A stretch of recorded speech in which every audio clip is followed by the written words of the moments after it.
It just looks like it's all hair and fur, so that's what's having me thinking it's probably a mountain lion. What's up, guys? Welcome to Snakes and Trails Season 2.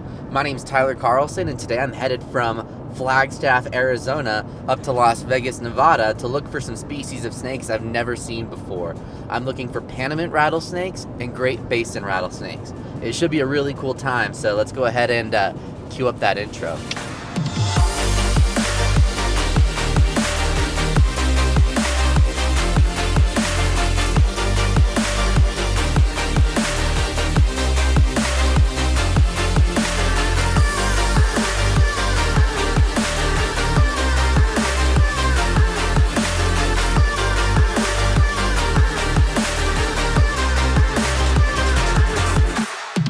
Alright guys, so I just rolled into Las Vegas. I'm going to head over to this place and pick up someone that you guys all know. So, should be pretty cool. See you guys in a minute.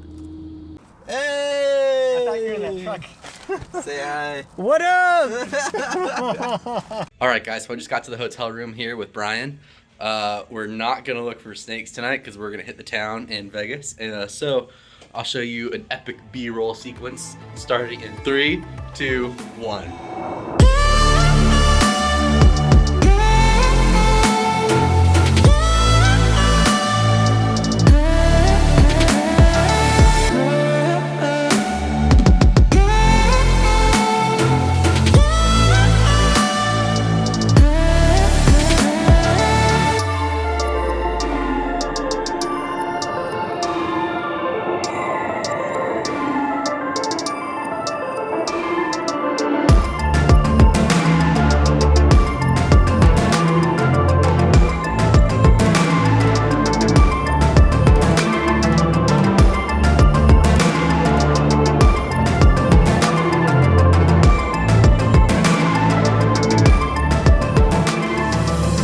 Alright guys, so Brian and I are on our way to get new tattoos. Should be a cool time. First tattoo ever. 5th tattoo.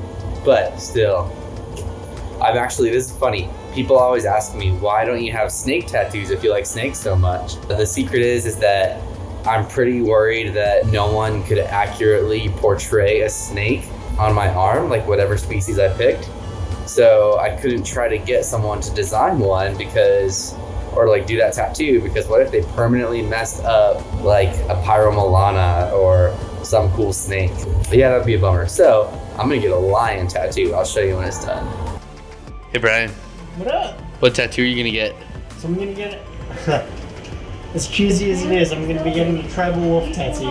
Tribal wolf. It's gonna be black and blue. Black and blue. I think it's gonna be pretty simple as well. It's not gonna just look like a bruise? I mean, with how small my arms are, anything is gonna look like a bruise, but I'm pretty stoked for it.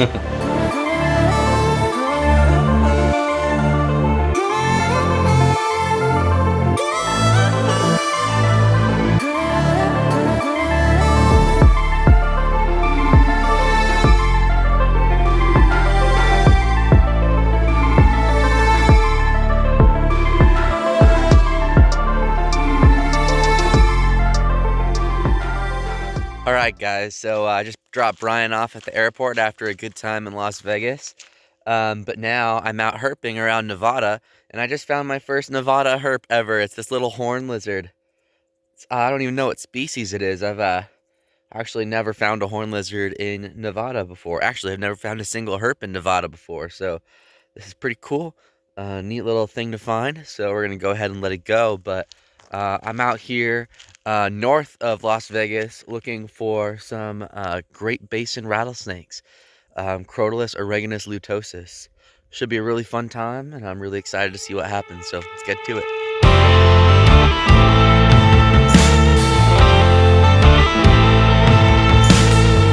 Alright guys, so the sun is just setting here, and I found my first snake of the night. It's actually really cold. It's only 67 degrees, but check this little guy out. So this is my lifer, Mojave Desert Sidewinder.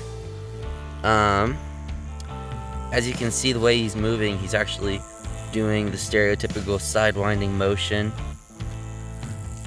You can see he's got a bit of banding on his tail. And you can see, if I zoom in, his horns on his head.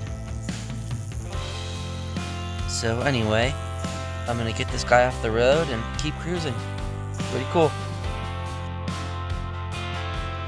Alright, good morning guys. I am now in Arizona. Last night after I found that Sidewinder, it got pretty cold pretty fast in Nevada. And I looked around and the weather everywhere in that area just seemed like there was a massive cold front coming through. So I decided it was time to head to warmer territory. So I'm headed towards the Phoenix area. I'm going to meet up with some good friends. And I'm going to go from there. But other than that, hopefully we can find some snakes. This episode of Snakes and Trails might end up being the last episode of the season. So I'll try to break out my good camera a bit more than just my phone. And get some really good quality footage for you guys just to celebrate the end of an awesome season of Snakes and Trails with you. So let's get at it and find some snakes. Alright guys, so funny story. When I left for Vegas to go hang out with Brian, I left my hiking boots at RJ's house. So now that I'm back in Arizona planning to do some intense hiking, I figured I'd go pick them up. But RJ's at work. I think this is the third time I've said RJ's at work, and maybe we can surprise him with a pyro this season. But that's what I'm doing. I'm out here hiking, so maybe we can surprise RJ with a pyro.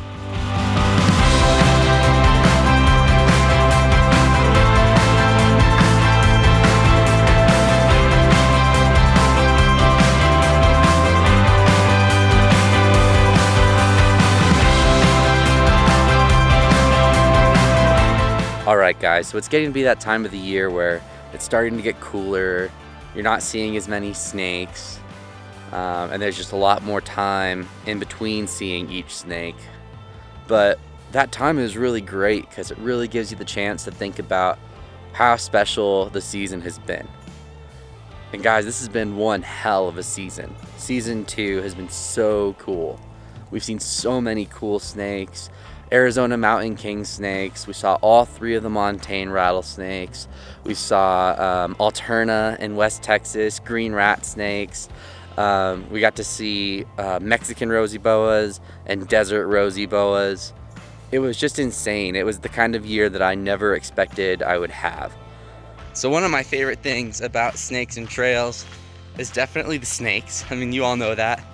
I'm extremely passionate and just love snakes, but honestly, the most important thing about what I get to do on this YouTube series is spend time with amazing people. I've gotten to travel a lot with my dad this year. I've gotten to see some old friends that my dad herped with when he was my age. I got to hang out with Brian Reed, RJ, Trent, Aaron, the Tippett family. Hung out with Graham, that was super cool. But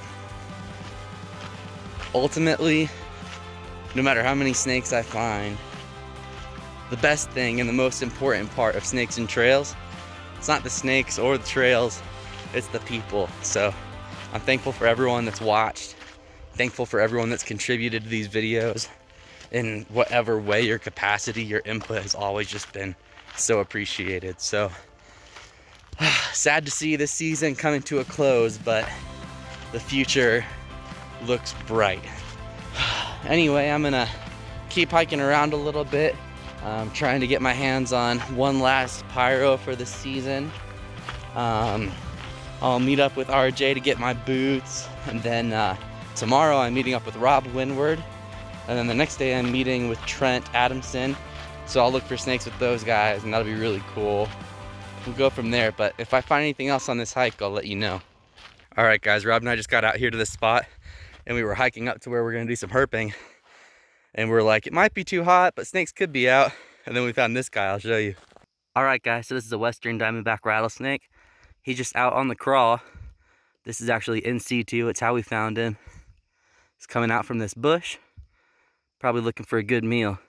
Anyway, we're gonna keep hiking around, and I guess we'll hopefully see some more snakes.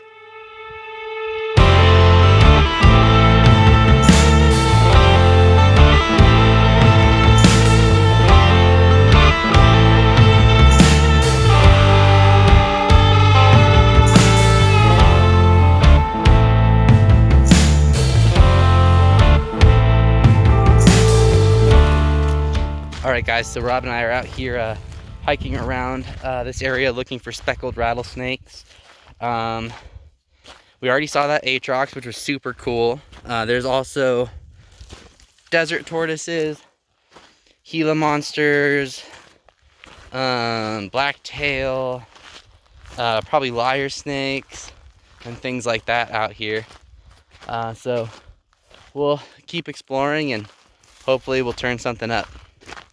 All right, guys, so this is kind of interesting. This is a little crevice under two rocks, but as you can see right here, there's a print from the belly of a tortoise. You can see, like, here, I'm gonna pull this plant to show you. You see like the lines there and the lines from his belly.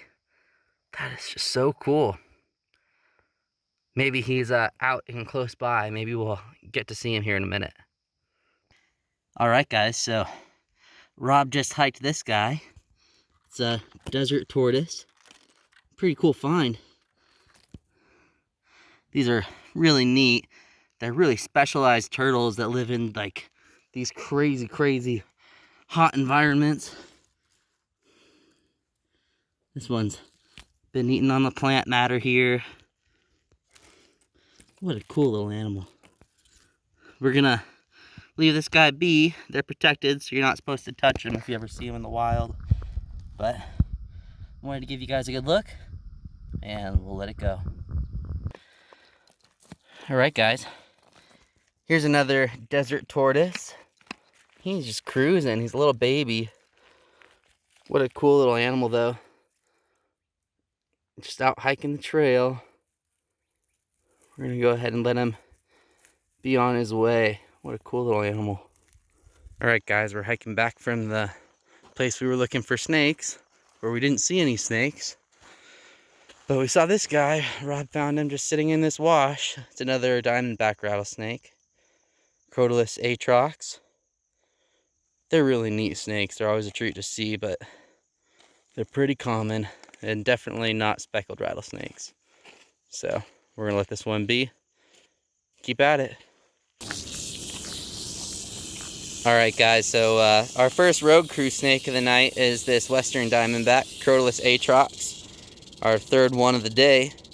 Hopefully we'll start seeing some other species, but this is still a really cool find. It's a big one. All right, guys, well, we finally found a snake that's not a diamondback, but it's also a fairly common snake. This is a Sonoran desert sidewinder. Man, it's such cool memories that earlier on this season we cruised 20 of these in one night, like in the course of like 20 minutes. Yeah, they were everywhere that night, but this guy seems to be just out on his own. You can see he's got horns on his head, and he's not moving, but they move sideways, kind of like that Mojave Desert Sidewinder we saw earlier in Las Vegas. But anyway, cool snake. We're gonna get him off the road and keep going. All right, guys, Trent and I are here in this mine looking for snakes, and there's something growling in the mine up ahead of us. Kind of freaky. I'm gonna go ahead and flip my camera around and show you guys. So like right there is like a kill on the ground where Trent's shining his light, right there. Then up there's the end of the mine, and then that dark spot where Trent's shining, there's an offshoot to the left. And something growled at us with a really, really low-pitched growl from up there. There's definitely like been fresh urine on the ground everywhere in the mine. Fresh scat, including some poops that are substantial in size. So we're not sure what it is. Are there bear here? It's either a bear or a cat, but there's no vegetation or any signs like seeds or anything in any of the scat. It just looks like it's all hair and fur. So that's what's having me thinking it's probably a mountain lion. Crazy. We're gonna back out of here and just leave this guy alone. I want to see if I can get him to growl on camera. I will see. Mm-hmm.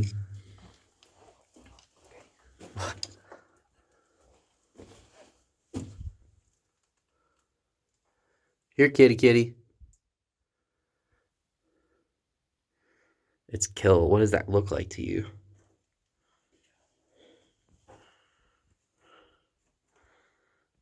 All you guys watching on YouTube, it's like that movie where you're telling someone not to go any further. I think we're going to choose to listen to you, the audience, and leave this guy alone. But he's right around the corner. I really wish we could see it and just know what it was, but man, my dad always says don't take any unnecessary risks, and it's already risky enough just being in a mine. So we're going to get out of here. All right, guys, so I just got home after an awesome trip. It's definitely the end of the season. The low last night was like 28 in Albuquerque, super low. So I'm not thinking I'm going to find any more snakes for you this season. So thank you so much for watching season 2 of Snakes and Trails, and we'll see you for season 3.